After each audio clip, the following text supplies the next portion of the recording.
Je suis rentré des funérailles pour annoncer à mes parents et à ma sœur que mon mari m'avait laissé 8,5 millions de dollars et 6 lofts à Manhattan. En entrant dans la maison, j'ai surpris mes parents en pleine conversation. Ce qu'ils disaient m'a fait froid dans le dos. Elle ne pense pas clairement. Elle n'a pas été bien depuis le mariage. Une fois que Monsieur Martin aura signé les papiers, nous déposerons le dossier avant même qu'elle ne sache ce qui s'est passé. C'était la voix de ma mère. Elle était assise dans la cuisine de mon père, 3 jours après les funérailles de mon mari, planifiant comment prendre tout ce qu'il m'avait laissé. 8,5 millions de dollars, 6 lofts à Manhattan, tout mon avenir découpé un mercredi soir entre mes parents et ma sœur comme si c'était déjà à eux. Mais voici ce que ma famille ne savait pas. Nathan m'avait prévenu. Pas dans une confession dramatique sur son lit de mort. Tranquillement, avec soin. Comme il faisait tout. Et ce que j'ai fait ensuite a coûté à mon père sa liberté, à ma sœur son fiancé, et à ma mère chaque once de respect qu'elle avait passé 60 ans à construire dans cette ville. Avant de continuer, veuillez prendre un moment pour aimer et vous abonner, mais seulement si vous vous connectez réellement à cette histoire. Laissez votre lieu et leur local dans les commentaires. J'adore savoir d'où vous m'écoutez. Je m'appelle Fanny Dubois. J'ai 31 ans, je suis responsable de musée à Manhattan. Et il y a 2 semaines, j'ai enterré la seule personne qui m'ait jamais vraiment vu. Maintenant, laissez-moi vous ramener au début, le matin des funérailles de Nathan, quand j'étais seul dans une église à moitié vide et que j'ai réalisé que ma famille ne viendrait pas. Le matin est froid pour un septembre. La chapelle Saint-André sur la 9e avenue compte 214 places, 14 personnes se présentent. Je les compte parce qu'il n'y a rien d'autre à faire pendant que l'organiste joue un hymne que Nathan n'aurait jamais choisi. 3 de ses colocataires d'université, son patron de l'entreprise d'architecture, 6 collègues de mon musée qui ont fait du covoiturage depuis Chelsea, la fleuriste qui reste parce qu'elle connaissait Nathan du marché du samedi, un voisin de notre immeuble, et Jean Brunet, l'avocat de Nathan. Assis au dernier rang dans un costume sombre, les mains croisées, observant tout. La chaise de ma mère est vide. La chaise de mon père est vide. La chaise de Chloé est vide. J'ai appelé les 3. J'ai appelé Patricia Leclerc, ma mère, à 6 heures du matin le jour où Nathan s'est effondré. Elle a décroché au 4e coup et a dit « Oh, Fanny, c'est terrible. » Comme si je lui avais dit que la voiture avait besoin d'un nouvel alternateur. Puis elle a dit « Nous en parlerons quand tu rentreras à la maison. » Chloé a un essayage pour sa robe de fiançailles ce week-end, alors c'est la course. Mon mari était mort. Ma sœur avait un essayage de robe. Je me tiens devant la chapelle maintenant et j'essaie de dire quelque chose sur Nathan. Sur la façon dont il pliait son papier à dessin en minuscules grues quand il pensait aux 6 ans que nous avons passés ensemble et à quel point chacun d'eux était meilleur que les 25 que j'ai vécus avant lui. Ma voix se brise 2 fois. Personne de ma famille n'est là pour le remarquer. Après, Jean Brunet me trouve sur les marches de la chapelle. Il me serre la main, ferme, stable. Nathan t'aimait, dit-il. Il s'en est assuré. Puis, viens me voir lundi, Fanny. C'est important. Je ne comprends pas encore le poids de ces mots. Je le comprendrai. 2 jours plus tard, je roule vers Ridgewood. C'est un trajet de 2h30 depuis notre loft de Chelsea, le loft de Nathan. Je me corrige constamment. À travers l'étalement urbain et dans le genre de petite ville de New York que les touristes oublient d'exister. Population 8000. Une épicerie, un restaurant, une église qui gère tout. Je passe devant le panneau en bois à l'entrée de la ville. Église communautaire de Ridgewood. Gérald Leclerc, trésorier honoraire. Le nom de mon père en lettres dorées. Il est trésorier depuis 12 ans à Ridgewood. C'est pratiquement une fonction politique. La maison a le même aspect. Bardage blanc, volet vert, la balançoire du porche. Patricia repeint chaque printemps. J'ai grandi ici. J'ai appris à lire ici. J'ai aussi appris que certaines familles ont un enfant préféré, et ce n'est pas toujours un secret. Chloé avait de l'asthme enfant, léger, géré avec un inhalateur à l'âge de 10 ans. Mais Patricia n'a jamais mis à jour le récit. Chloé était délicate. Chloé avait besoin d'un soutien supplémentaire. Chloé a eu la plus grande chambre, le couvre-feu plus tard, la voiture à 16 ans. J'ai eu une carte de bibliothèque et la compréhension que je pouvais prendre soin de moi-même. J'ai pris soin de moi-même. bourse d'études, Columbia, une carrière que j'ai bâtie à partir de rien. Nathan. Et maintenant Nathan est parti. Et je retourne à la maison que j'avais hâte de quitter, portant une copie de son testament dans mon sac. 8,5 millions de dollars et 6 propriétés à Manhattan. Je n'ai encore rien dit à personne. Je pense vraiment que peut-être cela sera la chose qui fera enfin que ma mère me regarde et dise « Je suis fier de toi, Fanny ». Je me gare dans l'allée. La fenêtre de la cuisine est ouverte et j'entends des voix. Je me fiche sur les marches du porche. La voix de ma mère parvient à travers la moustiquaire de la fenêtre, perçante et organisée, comme si elle révisait une liste de courses. Le docteur Martin a dit que si nous la gardons ici pendant 72 heures, il peut faire l'évaluation. Elle vient de perdre son mari. Aucun juge ne remettra cela en question. Mon père aura l'argent. Chloé deviendra tutrice. Nous gérons les comptes. Simple. Puis la voix de Chloé au téléphone, petite et enthousiaste, dit à papa de s'assurer qu'elle ne parle pas à cet avocat. L'avocat de Nathan m'a donné une drôle d'impression au mariage. Le mariage ? Il y a 3 ans. Chloé a remarqué Jean Brunet il y a 3 ans et l'a mis de côté. Je reste parfaitement immobile. La lumière du porche est éteinte. Une mie tape contre la moustiquaire. À l'intérieur, ma famille discute de la manière de me faire déclarer mentalement incompétente afin de pouvoir prendre le contrôle de la succession de mon défunt mari. Patricia encore. Elle pleurera pendant une semaine et signera ensuite tout ce que nous lui présenterons. Elle fait toujours ce qu'on lui dit. Mes mains tremblent. Ma poitrine me donne l'impression que quelqu'un est assis dessus. Je fouille dans la poche de mon manteau et en sors mon téléphone. New York est un État à consentement à une partie. J'ai appris cela lors d'un séminaire de conformité au musée il y a 2 ans. Cela signifie que je peux légalement enregistrer toute conversation dont je fais partie. Ou dans ce cas, toute conversation se déroulant à 1 mètre de là où je me tiens sur un porche public avec une fenêtre ouverte. J'appuie sur enregistrer. Le point rouge brille. Ma mère continue de parler. Mon père continue d'acquiescer. Ma sœur continue de planifier un avenir qui dépend entièrement de ma ruine. J'ai l'enregistrement. Je ne sais juste pas encore quoi en faire. J'arrête l'enregistrement, range mon téléphone et sonne à la porte comme si je venais d'arriver. Patricia ouvre la porte. Son visage passe du calcul à la chaleur. En moins d'1 seconde, elle me prend dans ses bras. Parfum de lavande, la même marque qu'elle porte depuis toute ma vie.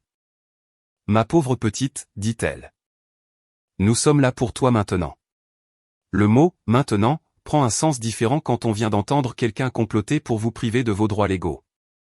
Gérald se tient derrière elle dans le couloir, les mains dans les poches. Il hoche la tête. Tu devrais rester quelques jours, Fanny. Repose-toi. Il n'y a pas d'urgence à retourner en ville. Pas d'urgence parce qu'ils ont besoin de 72 heures. Je souris. Je dis « Merci, papa. Je crois que j'ai juste besoin d'être à la maison pendant un moment. » Je le regarde se détendre. Patricia me serre le bras et me guide vers la cuisine. Il y a du thé sur le comptoir, une assiette de biscuits de la vente de pâtisserie de l'église. Tout semble être de l'amour. Tout sonne comme de l'amour. Je m'excuse et monte à mon ancienne chambre. Même lit jumeau, même courte pointe délavée, même photo de remise de diplôme de Columbia épinglée au mur avec une seule punaise. Dans le couloir, les 2 murs sont couverts de photos de Chloé. Bal, pom-pom girl, sororité, soirée de gala, fête de fiançailles. 47 moments encadrés. Ma photo de remise de diplôme fait 10x15 cm et la punaise rouille. Je verrouille la porte. J'appelle Jean Brunet. Messagerie vocale. Jean, c'est Fanny Dubois. J'ai besoin de vous voir lundi. C'est urgent. Veuillez me rappeler. Je m'assois au bord du lit et écoute l'enregistrement avec mes écouteurs. Chaque mot est clair. La voix de ma mère, la voix de mon père, la voix de ma sœur, tous les 3, calmes et méthodiques, planifiant de m'effacer. Je ne dors pas. Le lendemain matin, il y a un homme dans le salon que je n'ai jamais rencontré. Patricia le présente autour d'un café. Voici le docteur Martin. C'est un vieil ami de ton père depuis l'université. Je pensais que ça pourrait t'aider d'avoir quelqu'un à qui parler, ma chérie, Après tout ce qui s'est passé. Le docteur Roland Martin a 64 ans. Cheveux argentés, lunettes à monture métallique, le genre de cardigan censé vous faire sentir en sécurité. Il me serre la main et sourit comme si nous étions à un dîner. Je suis désolé pour votre perte, Fanny, dit-il. Vos parents s'inquiètent pour vous. Nous nous asseyons dans le salon. Patricia reste assise sur le canapé comme une chaperonne. Le docteur Martin ouvre un carnet en cuir.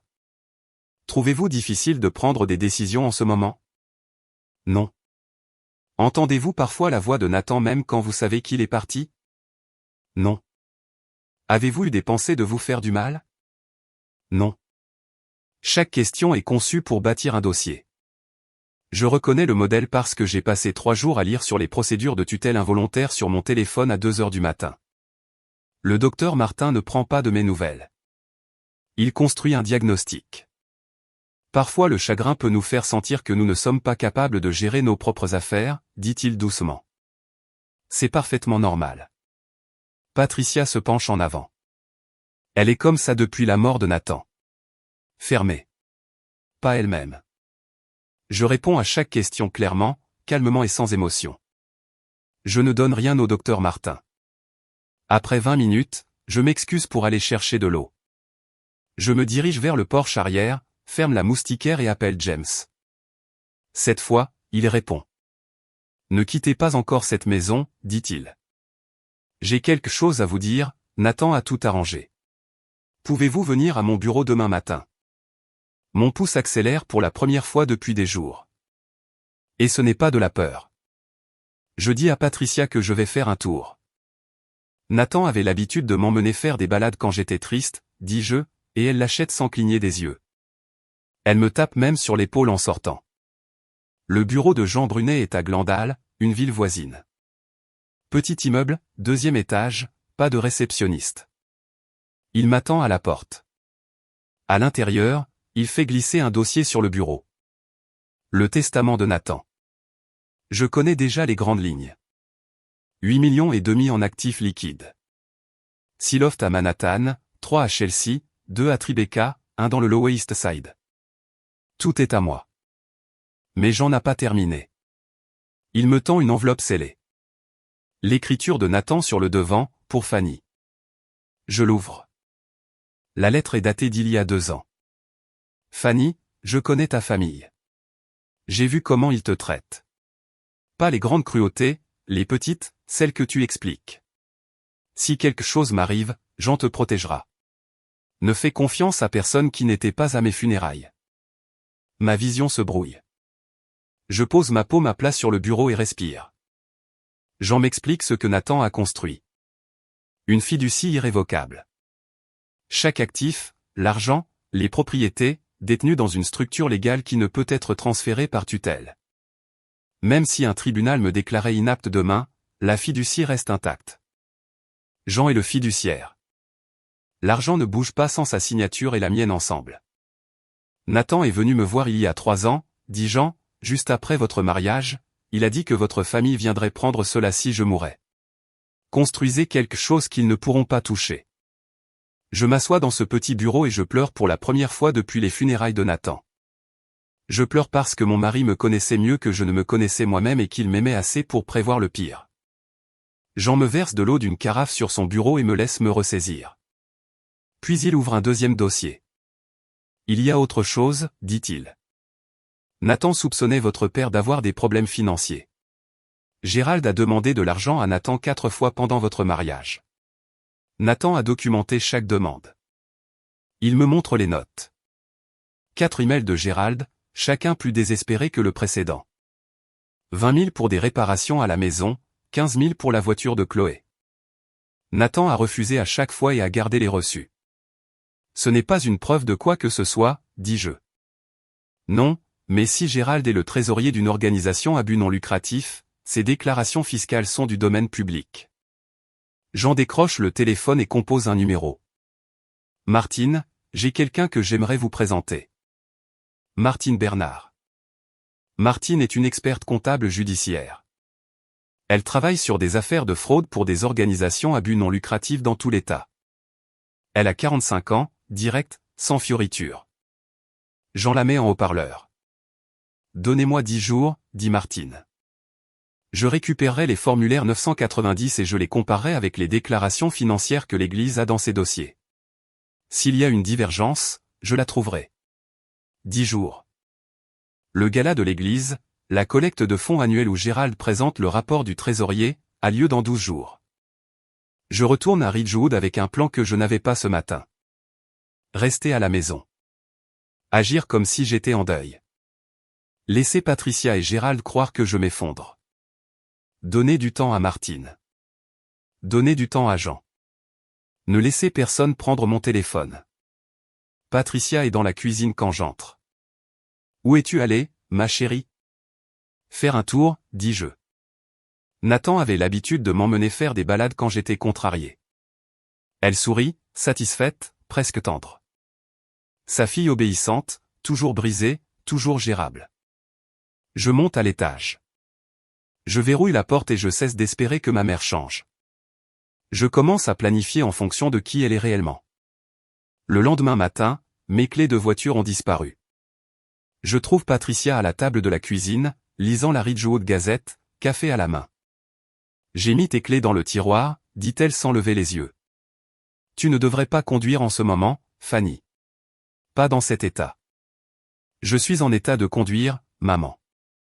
Tu es en deuil. Laisse ton père te conduire partout où tu as besoin d'aller. Elle tourne une page. Conversation terminée. À midi, Gérald a fixé un deuxième rendez-vous avec le docteur Martin. À la maison demain, pas de discussion. Il veut juste faire un suivi, dit Gérald au déjeuner en mâchant un sandwich. Routine. À 14h, Chloé appelle sur FaceTime. Elle est dans une boutique de mariage, des voiles drapés sur toutes les surfaces. Salut, maman dit que tu devrais signer une procuration pendant que tu es à la maison pour que nous puissions aider à gérer les choses pendant ton deuil. Elle brandit un voile. Qu'est-ce que tu penses de celui-ci? Je ne signe pas de procuration, Chloé. Mon Dieu, ne sois pas difficile. C'est ce que font les familles. Signe-le, Fanny. Ce n'est pas comme si tu avais quelqu'un d'autre pour t'aider. Elle raccroche avant que je ne puisse répondre. Ce soir-là, j'essaie de consulter mes emails sur l'ordinateur portable du bureau. Le mot de passe Wi-Fi a été modifié. Gérald hausse les épaules quand je lui demande. A dû se réinitialiser pendant la tempête la semaine dernière. Je vais voir ça. Il n'y a pas eu de tempête la semaine dernière. J'ai vérifié. Je vais aux toilettes, verrouille la porte et envoie un SMS à Jean via les données cellulaires.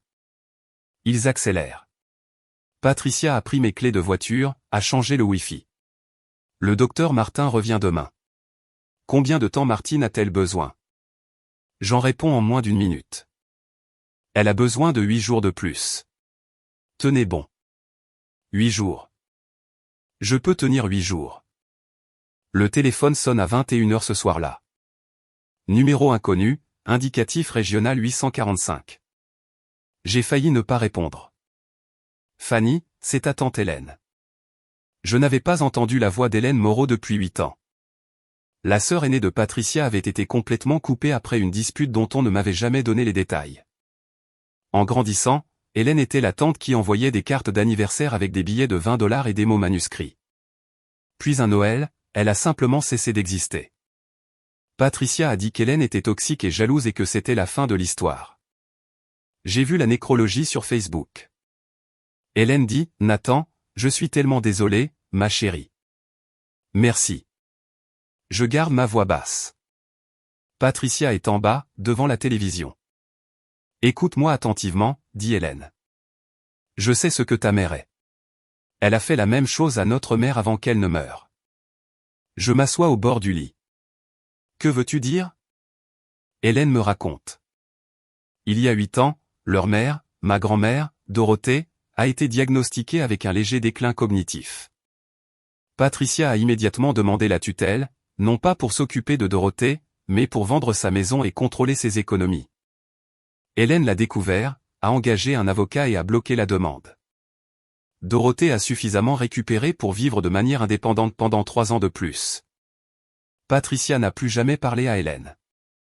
Elle a essayé de contrôler l'argent de maman en utilisant une excuse médicale, dit Hélène. Et elle te le fait maintenant. Je le sens. Je ferme les yeux. Le schéma est si clair qu'il en est presque élégant. Même plan, même cible, une femme de la famille vulnérable et seule. Si tu as besoin d'un témoin, dit Hélène, je suis là. Je ne la laisserai pas te faire ça. Quand je raccroche, j'ai 3 alliés, Jean, Martine, et maintenant Hélène, la tante que ma mère a essayé d'effacer parce qu'elle disait la vérité. Le docteur Martin arrive à 10 h le lendemain matin avec une mallette en cuir et un formulaire imprimé. Cette fois, Patricia ne prétend pas que c'est décontracté. Elle est assise à la table de la salle à manger à côté de moi, pas en face de moi. À côté de moi, comme une mère à une conférence scolaire, Gérald se tient près de la fenêtre, les bras croisés. Le docteur Martin fait glisser le formulaire sur la table. Je pense qu'il serait préférable pour vous d'avoir un soutien familial pour gérer vos affaires, dit-il. Temporairement, bien sûr, juste jusqu'à ce que vous vous sentiez plus forte. Je lis le document, chaque mot. Cela me prend 4 minutes. Personne ne parle. C'est une demande de tutelle financière temporaire. Si je signe, ma sœur Chloé-Marie Leclerc obtient l'autorité légale sur toutes mes décisions financières. Compte bancaire, propriété, investissement, tout ce que Nathan m'a laissé, géré par une jeune femme de 27 ans qui ne peut pas garder un emploi pendant 6 mois. Je pose le formulaire. J'aimerais que mon propre avocat examine cela d'abord. La main de Patricia se pose sur mon avant-bras. Tu n'as pas besoin d'un avocat, Fanny. C'est la famille. J'apprécie, mais je ne signe rien aujourd'hui. La pièce devient froide. Gérald décroise les bras. Le docteur Martin clique sur son stylo. Les doigts de Patricia se serrent sur mon bras juste assez pour que je ressente la pression. Ma chérie, dit-elle, nous essayons de te protéger. Me protéger et me contrôler ne sont pas la même chose, maman. Je me lève, prends le formulaire et me dirige vers ma chambre. Derrière moi, j'entends la voix de Patricia, basse et dure. Bien, nous irons au tribunal. Je ferme la porte, plie le formulaire et le glisse dans ma valise. Une autre preuve. Encore 48 heures de survie. Martine a besoin de 6 jours de plus. Le gala est dans 8 jours. Je dois juste continuer à respirer. Chloé arrive de la ville le samedi. Elle amène Louis. Louis Durand a 29 ans, ingénieur logiciel, issu d'une famille normale du New Jersey. Il me serre la main à la porte d'entrée et dit « Je suis vraiment désolé pour Nathan, Fanny. C'était un chic type. Il le pense. Je peux le dire parce que ses yeux ne se détournent pas quand il le dit. » Patricia prépare le déjeuner. C'est presque domestique, presque convaincant. Gérald découpe un rôti. Chloé parle de centre de table. Louis me pose des questions sur le musée. Puis Louis sort pour prendre un appel professionnel et le masque tombe. Chloé se penche par-dessus l'îlot de la cuisine. « Écoute, dit-elle, coopère. Maman fait ça pour nous tous. » Nous tous ? Tu sais combien coûte mon mariage ? Je ne peux pas continuer à le mettre sur des cartes de crédit. Combien as-tu de dettes, Chloé ? Elle agite la main. Ce n'est pas la question. La question est que Louis ne sait pas pour les dettes. Elle baisse la voix. Et il n'a certainement pas besoin de savoir tout ça. Alors, signe juste les papiers et tout rentrera dans l'ordre. L'ordre ? Ne sois pas égoïste, Fanny. Tu n'as même pas besoin de cet argent. Elle prend son verre de vin. Nathan est mort. Qu'est-ce que tu vas en faire ? Je pose ma fourchette. Je regarde ma sœur, 27 ans. Ongle poli, confiance empruntée, un fiancé dans le jardin qui n'a aucune idée qu'il est fiancé à une étrangère. Nathan est mort, je répète. Tu as raison. Et je vais dépenser son argent pour tout ce que je déciderai parce que c'est à moi. Par la fenêtre, Louis rit dans son téléphone. Gentil, ouvert, inconscient. Il mérite de savoir qui il épouse. Il ne le sait pas encore. Je veux faire une pause ici une seconde. Ma propre sœur vient de me dire que je n'avais pas besoin de l'argent de mon défunt mari parce qu'il est parti. Elle a réduit tout ce que Nathan a construit, tout ce que nous avons construit ensemble, à une ligne sur son budget de mariage. Si quelqu'un a déjà transformé le pire moment de votre vie en leur distributeur automatique personnel, alors vous savez exactement ce que j'ai ressenti en me tenant dans cette cuisine. Si cette histoire vous touche, appuyez sur le bouton d'abonnement. Pas pour moi. Pour la version de vous qui avez besoin que quelqu'un dise que votre chagrin n'est pas leur opportunité. Maintenant, laissez-moi vous raconter ce qui s'est passé ensuite parce que Martine a enfin appelé.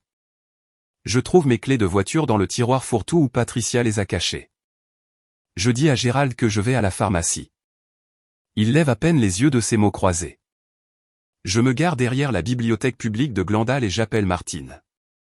J'ai quelque chose, dit-elle. Pas de préambule, pas de bavardage. Les déclarations fiscales 990 de l'Église des 3 dernières années montrent des dons totaux entrant d'environ 180 000 $. Mais les rapports financiers internes que Gérald a soumis au Conseil de l'Église ne représentent que 133 000 $ de dépenses et de soldes. Cela laisse un écart de 47 000 $. 47 200 $ répartis sur 47 transactions individuelles sur 36 mois.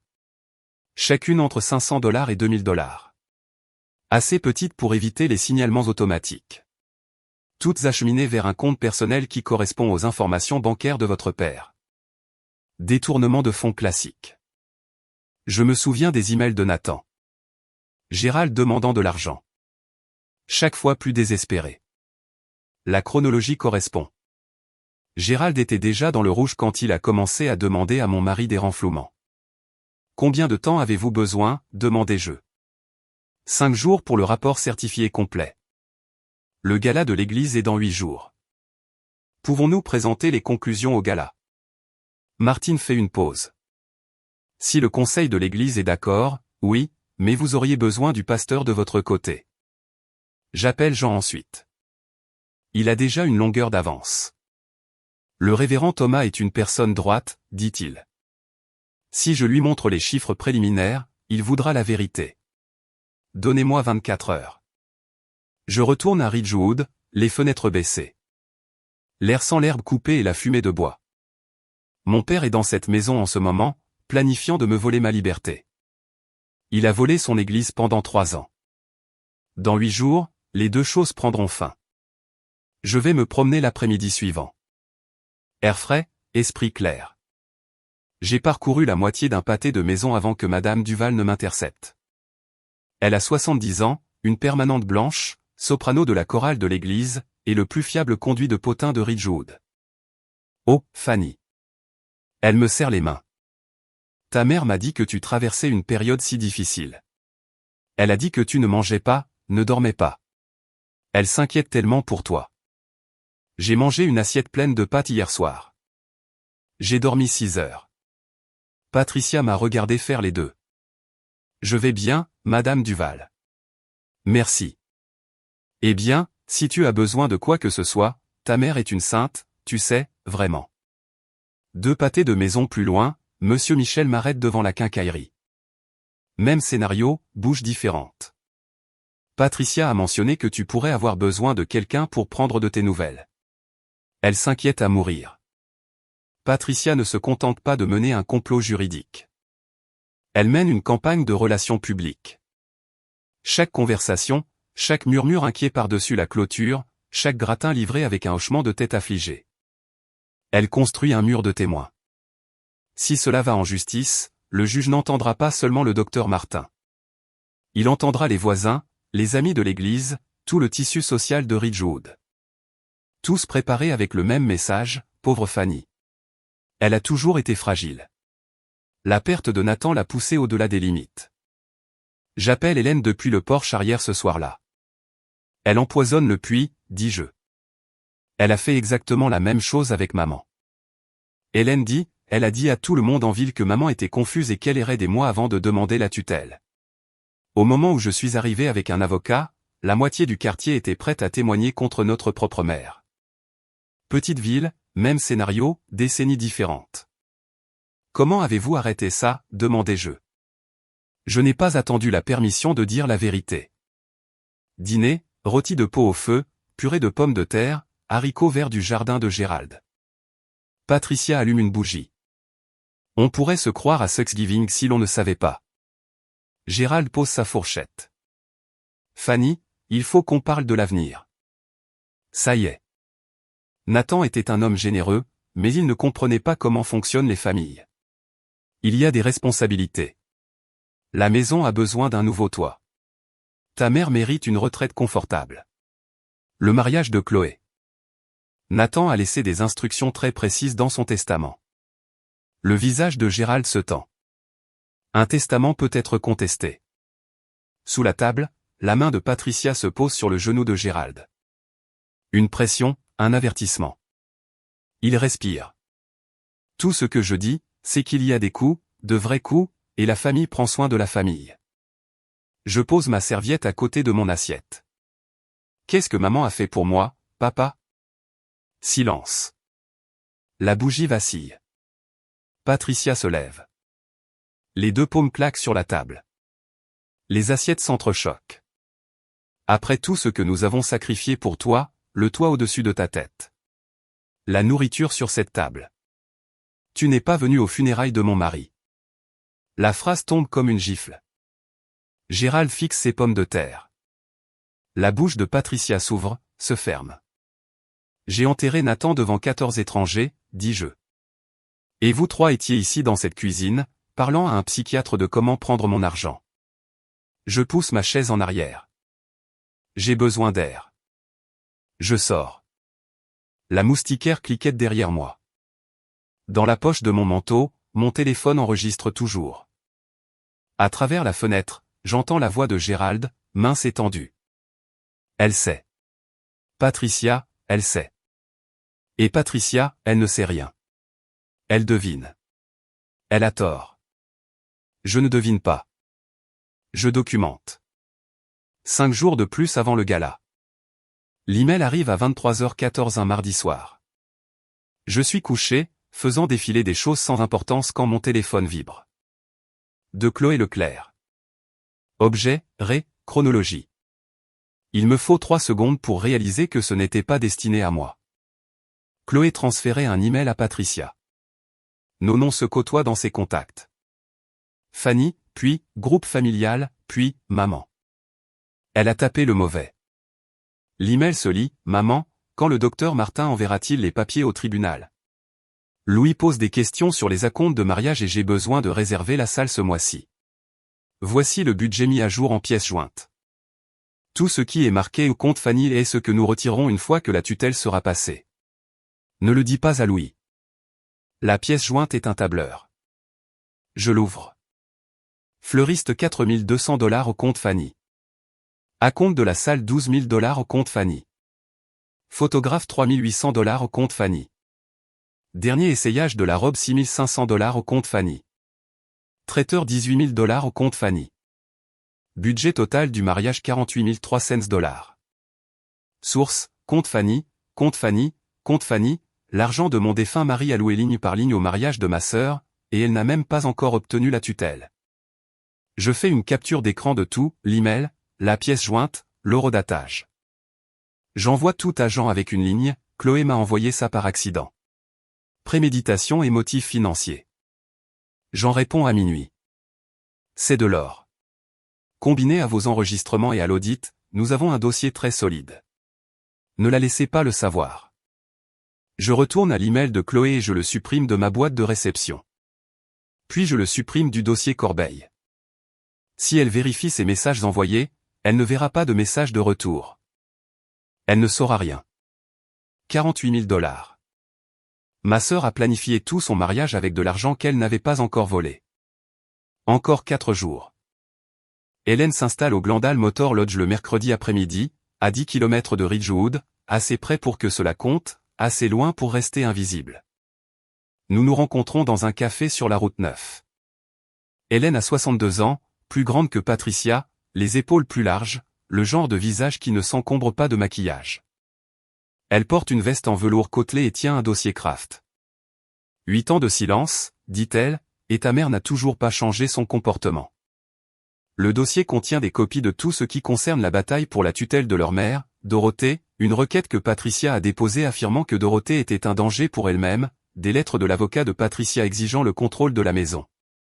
Et la contre-déposition d'Hélène, un rapport médical confirmant que Dorothée était cognitivement suffisamment saine pour vivre de manière indépendante. Elle a essayé avec notre mère, Fanny. Même stratagème du docteur, même isolement, même histoire aux voisins, pauvre Dorothée. Elle est confuse. Elle erre. Elle a besoin d'aide. Hélène tapote le dossier. Je l'ai arrêté à l'époque. Tu l'arrêtes maintenant. Je fixe les documents. Le même langage, la même stratégie, séparés par 8 ans et une génération. Patricia n'a pas inventé un nouveau plan pour moi. Elle a ressorti l'ancien. Je serai au gala, dit Hélène. Je m'assierai au fond. Je ne dirai pas un mot avant le moment venu. J'acquiesce. Ma gorge est serrée. Ta grand-mère a tenu 3 ans de plus après que j'ai déposé cette contre-requête, dit Hélène. Elle parlait souvent de toi. Elle disait que tu étais celle de la famille qui s'en était sortie. Elle tend la main sur la table et me serre la main. Nathan semble avoir été un homme bon. Il l'était. Alors ne les laisse pas prendre ce qu'il a construit pour toi. Je retourne à Ridgewood, les fenêtres fermées et la radio éteinte, retournant les mots d'Hélène comme des pierres. J'en rencontre le révérend Thomas Dubois le jeudi matin. Je ne suis pas là. Je ne peux pas l'être. Pas sans alerter mes parents. Mais Jean m'appelle ensuite de sa voiture. Il est d'accord. Jean dit que le révérend Thomas a 58 ans, qu'il est ordonné depuis 30 ans, et qu'il est le genre d'homme qui vous serre la main des 2 mains. Il a dirigé l'église communautaire de Ridgewood depuis avant que Gérald ne devienne trésorier. Il est également un ancien auditeur du diocèse épiscopal, ce qui signifie qu'il lit les états financiers comme la plupart des gens lisent les menus. Jean lui a montré les chiffres préliminaires de Martine, l'écart de 47 200 $, les 47 transactions, l'acheminement vers le compte personnel de Gérald. Il n'a pas dit un mot pendant 2 bonnes minutes, me dit Jean. Puis il a dit, pendant 12 ans, j'ai fait confiance à cet homme. Le révérend Thomas a convoqué une session d'urgence du conseil de l'église. 4 membres, à huis clos, confidentiels. Ils ont examiné les chiffres. Ils ont appelé Martine directement et ils ont pris une décision. Au gala annuel, au lieu du rapport habituel du trésorier par Gérald, Martine présentera l'audit indépendant certifié. Il sera présenté comme une initiative de transparence de routine, quelque chose que le conseil planifie depuis des mois. Gérald ne se doutera de rien car il y a toujours un segment financier au gala. Cette année, quelqu'un d'autre le présente. Le révérend Thomas a dit autre chose, ajoute Jean. Il a dit qu'il voulait que Fanny soit là, au premier rang. Il a dit, si la famille de Gérald savait ce qu'il faisait, elle mérite d'entendre la vérité en premier. Si elle ne le savait pas, elle mérite quand même de l'entendre. Je me tiens sur le parking de la bibliothèque de Glandal, le téléphone pressé contre mon oreille, et je sens le sol bouger sous moi. Dans 3 jours, mon père se tiendra devant sa communauté et mentira, et la vérité sera assise à 2 rangs derrière lui. Patricia découvre Hélène vendredi. Madame Dubois, qui d'autre a repéré Hélène au café de la route 9 et a fait son rapport dans l'heure. Patricia m'attend dans la cuisine quand je descends. As-tu contacté Hélène? Elle ne demande pas. Elle l'affirme comme une procureure présentant des preuves. Elle a vu la nécrologie de Nathan sur Facebook, dis-je. Elle m'a contacté. Je ne l'ai pas invitée. Tu sais qu'elle n'est pas la bienvenue dans cette famille. Elle a déjà essayé de nous détruire. Elle m'a demandé comment j'allais, c'est tout. La mâchoire de Patricia se crispe.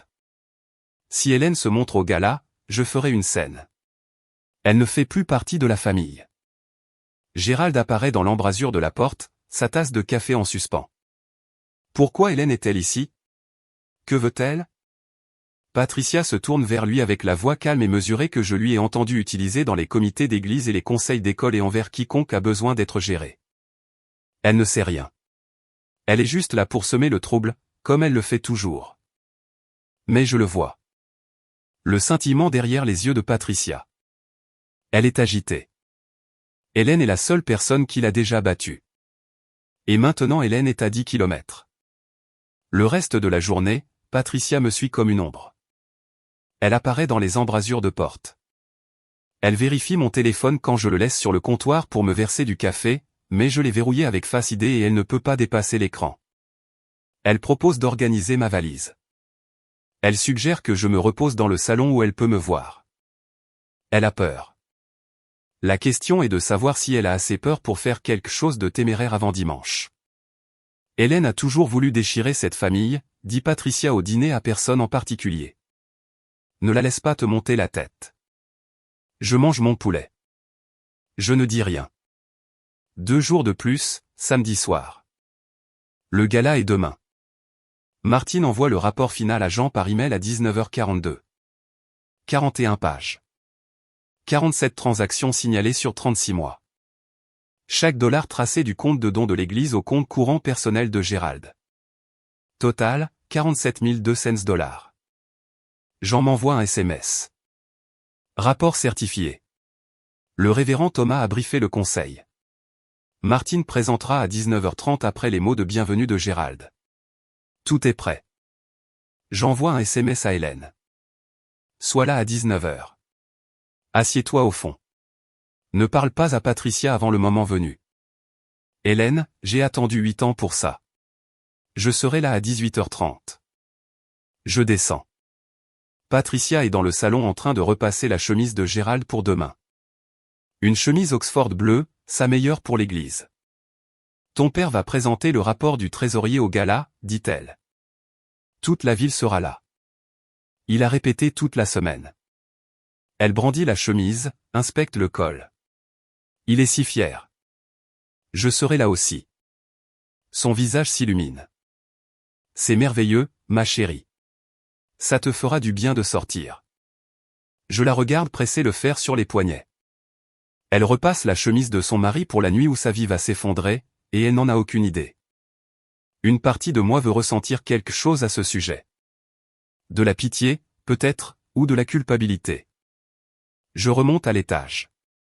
Je m'assois sur le lit. Je lis la lettre de Nathan une dernière fois.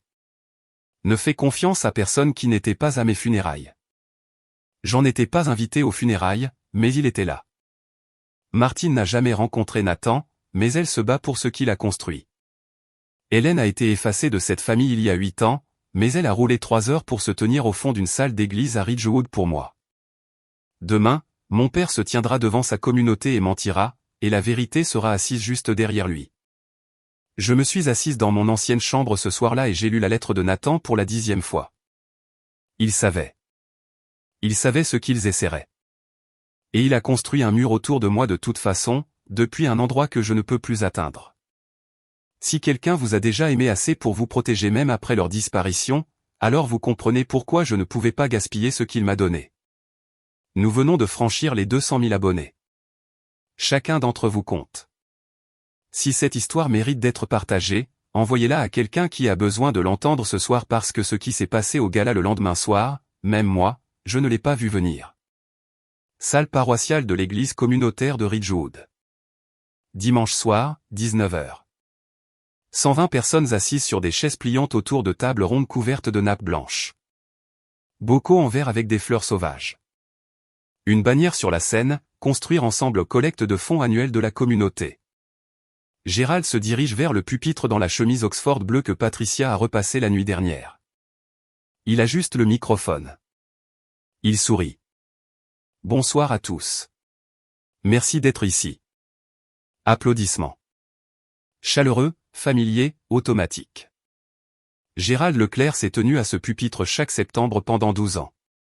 Il fait autant partie de ce gala que le dîner au poulet et l'enchère silencieuse. Patricia est assise au premier rang, au centre. Chloé est à côté d'elle. Louis est de l'autre côté de Chloé. Je suis à une table près du milieu de la pièce. Hélène est au fond, veste en velours côtelé, mains croisées sur ses genoux. Jean se tient près de la sortie latérale. Martine est assise à 2 places du révérend Thomas à la table du conseil. Gérald tapote ses notes. Cette église a toujours été bâtie sur la confiance. Et je suis honoré d'avoir servi comme votre trésorier pendant 12 ans. Nous avons eu une année solide. Les dons sont en hausse. Les programmes sont financés. Chaque dollar est comptabilisé. Il clique sur une diapositive, sa diapositive, celle qu'il a préparée, avec des chiffres ajustés et des totaux arrondis. Chaque centime au service de cette communauté. Plus d'applaudissements. Madame Duval rayonne. Monsieur Michel hoche la tête. Gérald termine en beauté. Merci pour votre confiance. Cela signifie le monde pour moi et ma famille. Il recule. Le révérend Thomas se lève. Merci, Gérald. Merveilleux rapport comme toujours. Le révérend Thomas boutonne sa veste. Et maintenant, dans le cadre de notre engagement continu envers la transparence, le Conseil a organisé un examen financier indépendant de nos comptes. J'aimerais présenter Martine Bernard. Le sourire de Gérald vacille. Patricia se redresse. Martine se lève, lisse son blazer et se dirige vers le pupitre. Martine connecte son ordinateur portable au projecteur. Les données financières de l'église remplissent l'écran.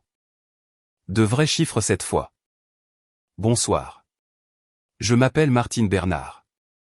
Je suis experte comptable judiciaire certifiée, mandatée par le Conseil de l'Église pour mener un examen indépendant des registres financiers de l'Église communautaire de Ridgewood pour les 3 dernières années fiscales. Elle clique sur la première diapositive, 2 colonnes. À gauche, le formulaire 990, les déclarations publiques montrant le total des dons reçus. À droite, les rapports internes que Gérald a soumis au Conseil. Au cours des 36 derniers mois, cette église a reçu environ 180 000 $ de dons. Cependant, les rapports internes du trésorier ne représentent que 133 000 $ de dépenses et de soldes. Cela laisse un écart de 47 200 $. La pièce devient silencieuse. Les fourchettes cessent de bouger. Les verres s'arrêtent à mi-chemin.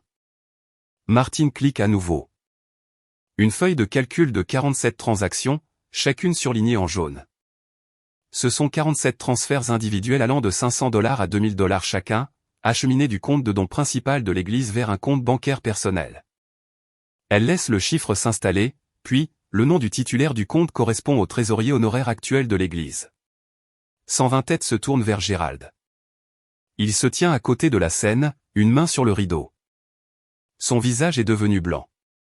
Patricia est debout. C'est ridicule. Gérald ne ferait jamais ça. Martine ne scie pas. Madame, ce sont des déclarations fiscales publiques comparées à des registres bancaires obtenus par des voies légales. Les chiffres parlent d'eux-mêmes. Des murmures ondulent dans la salle. Madame Dubois couvre sa bouche. Monsieur Michel fixe son assiette. Gérald s'avance. Il doit y avoir une erreur. Je peux expliquer. Le révérend Thomas lève la main. Gérald, je pense qu'il est préférable que vous vous retiriez pendant que nous menons une enquête complète. Les applaudissements qui ont salué Gérald il y a 5 minutes ont disparu.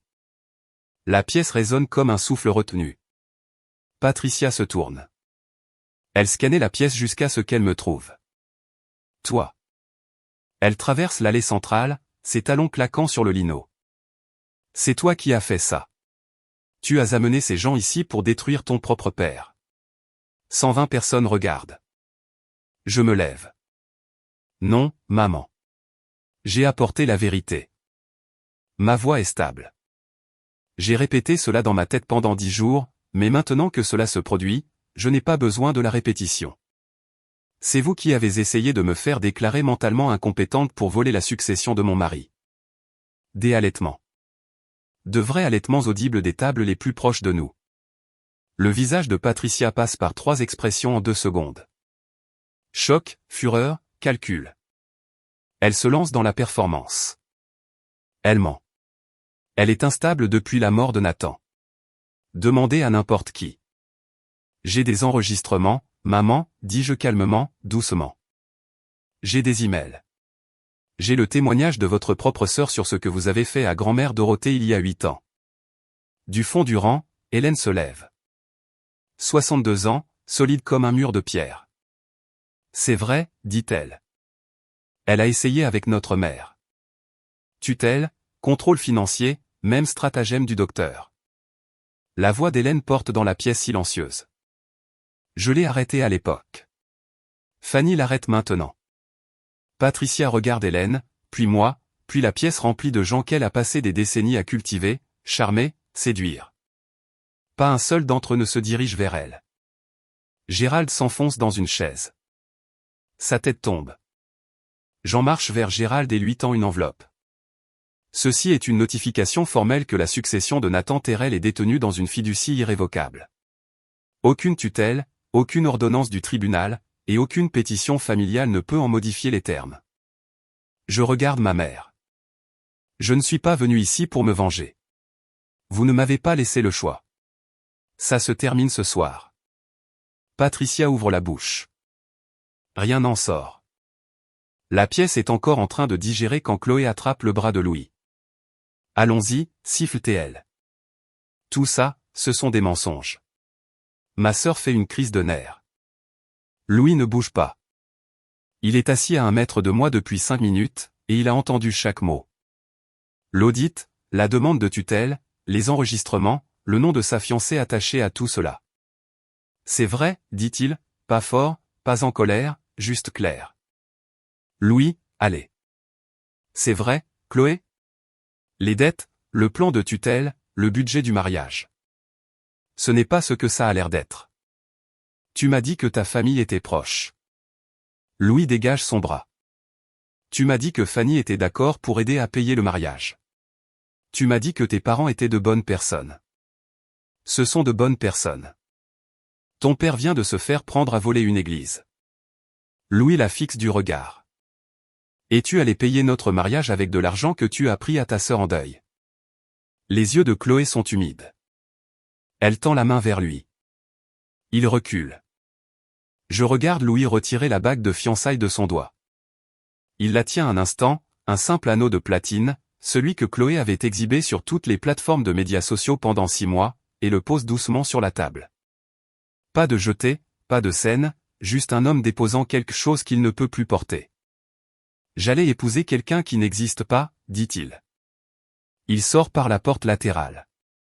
Chloé se tourne vers Patricia, des larmes coulant sur son mascara, désespérée d'être secourue.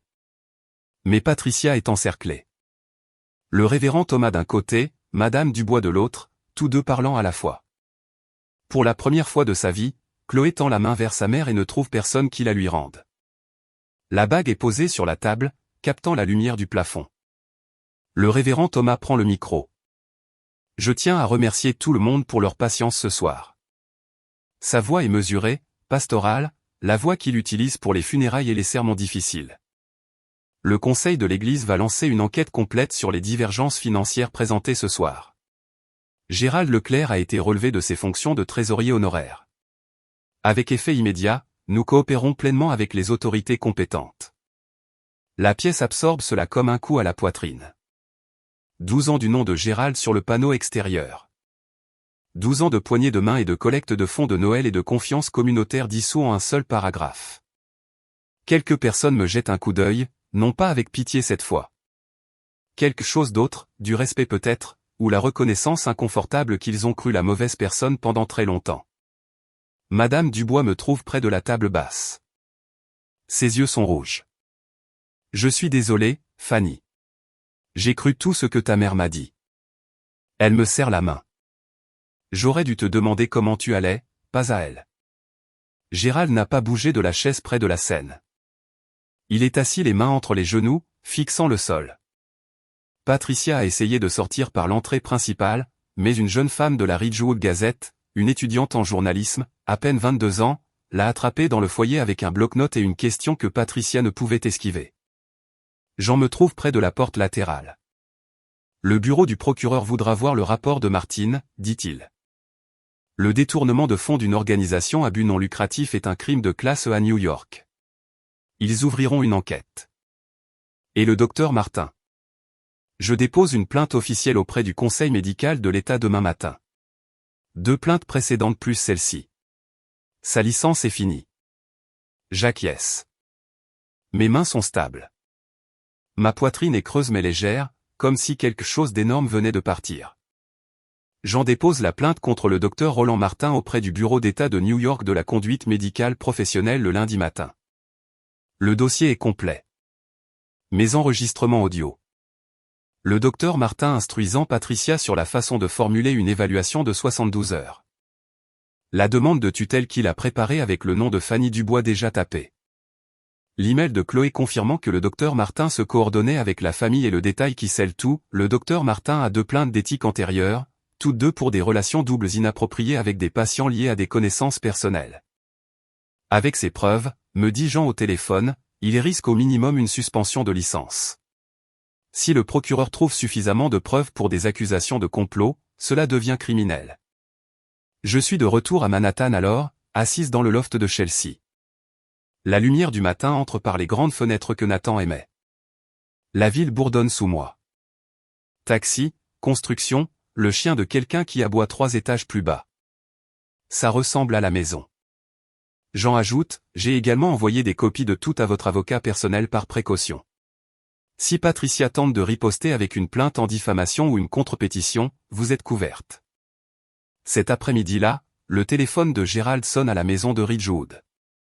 C'est le docteur Martin. Le parajuriste de Jean l'a confirmé par un contact mutuel. Le docteur Martin panique. Dans quoi m'avez-vous entraîné, Gérald ? Je pourrais perdre ma licence. Je pourrais faire face à des accusations. Gérald ne répond pas. Selon Patricia, qui a appelé Chloé, qui l'a mentionné à Louis avant qu'il ne bloque son numéro, qui m'a ensuite envoyé un SMS sans y être invité, Gérald a à peine parlé depuis dimanche soir. Il est assis dans son fauteuil inclinable. Il ne mange pas. Il ne regarde pas la télévision. Il fixe le mur où son prix de service ecclésiastique était autrefois accroché. Patricia l'a décroché lundi matin avant que les voisins ne puissent le voir. L'alliance s'effondre et personne ne ramasse les morceaux. L'appel arrive le mardi soir. Patricia, j'ai failli la laisser sonner. Puis je décroche parce que c'est la dernière fois et je le sais. Tu as détruit cette famille. Sa voix est rauque. Que ce soit à cause des pleurs ou des cris, je ne peux le dire. Ton père pourrait aller en prison. Est-ce ce que tu veux? Papa a détruit cette famille quand il a volé l'église. Tu l'as détruite quand tu as planifié de me voler. Silence. Puis le changement. Je l'ai entendu 1000 fois. Le pivot de l'attaque à la performance. Je suis ta mère, Fanny. Plus douce maintenant, blessée. Tout ce que j'ai fait, c'était par amour pour toi. Chaque décision, chaque sacrifice. Tu ne comprends pas ce que coûte l'éducation de 2 enfants. Tu n'étais pas aux funérailles de Nathan, maman. Et de maintenir une famille unie quand l'argent est serré. Et ton mari, tu n'étais pas aux funérailles de Nathan. Je le dis à nouveau plus lentement. Vous étiez dans cette cuisine avec papa, avec un psychiatre que vous avez engagé pour me priver de mes droits alors que le corps de mon mari était encore chaud. Rien. Ce n'est pas de l'amour. Ce n'est pas un sacrifice. C'est un plan. J'entends sa respiration rapide, superficielle. J'attends. Fanny. Sa voix tombe en un murmure. S'il te plaît, je suis ta mère. Et je suis ta fille, mais tu m'as traité comme un compte à gérer, pas comme une personne à aimer. Et j'en ai assez. Plus de silence.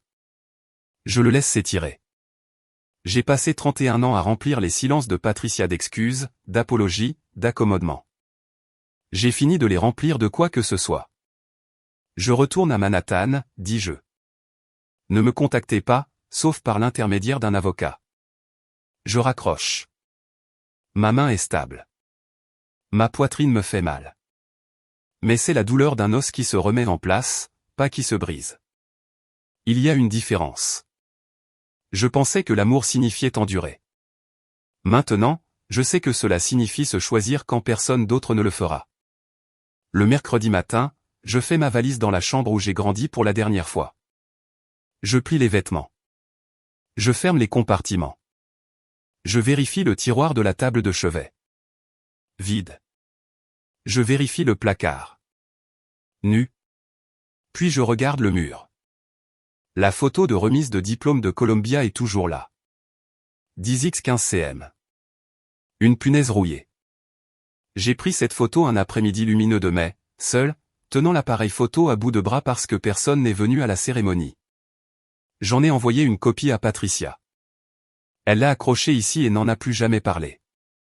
Je retire la punaise et glisse la photo dans mon sac. En bas, la maison est silencieuse. Le fauteuil inclinable de Gérald est vide. La tasse de café de Patricia est sale dans l'évier. Je ne sais pas où ils sont. Et pour la première fois de ma vie, je n'ai pas besoin de le savoir. Je verrouille la porte d'entrée avec la clé de rechange et la laisse sous le paillasson. Le trajet hors de Ridgewood me fait passer devant l'église. Je ralentis sans le vouloir. Le panneau en bois au bord de la route a été mis à jour. Le nom de Gérald a disparu. Les lettres dorées ont été grattées, laissant un rectangle pâle où 12 ans de fausse confiance se trouvaient auparavant. Je m'engage sur l'autoroute, 2h30 jusqu'à Manhattan. Le trajet me semble plus court qu'il y a 2 semaines. Peut-être parce que cette fois, je roule vers quelque chose au lieu de m'en éloigner. Le loft est silencieux quand je rentre chez moi. Le soleil entre par les grandes fenêtres que Nathan aimait. La table de dessin de Nathan dans le coin, toujours couverte de grues en papier. Sur le comptoir de la cuisine. Des fleurs de martine, des pivoines blanches, pas besoin de carte. Une enveloppe de Jean. Nathan serait fier. Et un SMS de Louis Durand. Je suis désolé pour ce que la famille de mon ex-fiancé vous a fait. Merci pour la vérité. Je pose mon sac. Je suis à la maison. 3 mois passent. Voici ce qui se passe. Gérald plaide coupable de détournement de fonds d'une organisation à but non lucratif, un crime de classe selon la loi de New York. Son avocat négocie le remboursement intégral de 47 200 $ à l'église en échange d'une peine réduite. Le juge accorde 3 ans de probation et 200 heures de travaux d'intérêt général. Gérald Leclerc, trésorier honoraire pendant 12 ans, ramasse maintenant les déchets sur l'autoroute du comté chaque samedi matin. La licence médicale du docteur Roland Martin est révoquée de manière permanente par le Bureau d'État de New York de la conduite médicale professionnelle. Le Conseil cite un schéma de relations doubles inappropriées et une participation volontaire à une évaluation de compétences frauduleuses. Le bureau du procureur ouvre une enquête distincte pour complot en vue de commettre une fraude. Le docteur Martin engage un avocat de la défense pénale. Son cabinet ferme. Patricia n'est pas inculpée. Il n'y a pas suffisamment de preuves directes pour prouver un complot criminel. Elle n'a jamais signé la demande de tutelle et son nom ne figure sur aucun document financier. Mais elle perd quelque chose que la loi ne peut restaurer. Les voisins arrêtent d'appeler. L'Église la retire de tous les comités. Madame Dubois, qui l'appelait autrefois une sainte, traverse la rue lorsqu'elle voit Patricia arriver. Dans une ville de 8000 habitants, la mort sociale est sa propre peine. Chloé retourne à Ridgewood. Les fiançailles sont rompues. Louis a bloqué son numéro, lui a rendu ses affaires dans une boîte, et a dit à leurs amis communs exactement pourquoi. Elle doit 32 000 $ en dette de carte de crédit et il ne reste personne pour la renflouer. Je suis promue directrice associée au musée. J'utilise une partie de la succession de Nathan pour établir la bourse commémorative Nathan Terrell pour les artistes émergents, les étudiants de première génération qui n'ont personne pour venir à leur remise de diplôme. L'argent n'a pas changé ma vie. Ce que Nathan a vu en moi, ce qu'il m'a fait confiance de protéger, cela a tout changé. J'en m'appelle un vendredi après-midi de décembre. Nathan a laissé une dernière chose. Il dit qu'il m'a demandé de me la donner 3 mois après que tout soit réglé. Je me rends au bureau de Jean à Glendale. Il m'attend à la porte. Comme la première fois, sauf que maintenant il sourit presque. Il me tend une enveloppe scellée. Même écriture, même encre bleue. Nathan utilisait toujours de l'encre bleue parce qu'il disait que le noir était trop sérieux pour quelqu'un qui pliait des grues en papier pour le plaisir. Je l'ouvre dans la voiture. Je n'en peux plus d'attendre. Je suis assise sur le parking, le moteur éteint et le chauffage en marche, et je lis, Fanny, si tu lis ceci, cela signifie que tu t'en es sortie. Je suis désolé de ne pas avoir pu être là. Je suis désolé pour chaque matin où tu as dû te réveiller et arranger les choses seule. Mais j'ai besoin que tu saches quelque chose. Le jour où je t'ai épousée, c'est le jour où j'ai enfin compris à quoi ressemble le courage. Ce n'était pas moi. Ce n'était pas les maisons ou l'argent ou les plans que j'ai faits avec Jean. C'était toi qui allais à Columbia sans personne derrière toi. Bâtissant une carrière que personne ne t'a donnée. M'aimant même quand je travaillais trop tard et oubliais d'appeler. Tu es la personne la plus courageuse que j'ai jamais connue. Et tu n'as besoin de la permission de personne pour le croire. Pas la mienne, pas la leur. Va être extraordinaire. Tu le es déjà, Nathan. Je reste sur ce parking pendant longtemps. Le soleil se couche. Les lumières de la rue s'allument.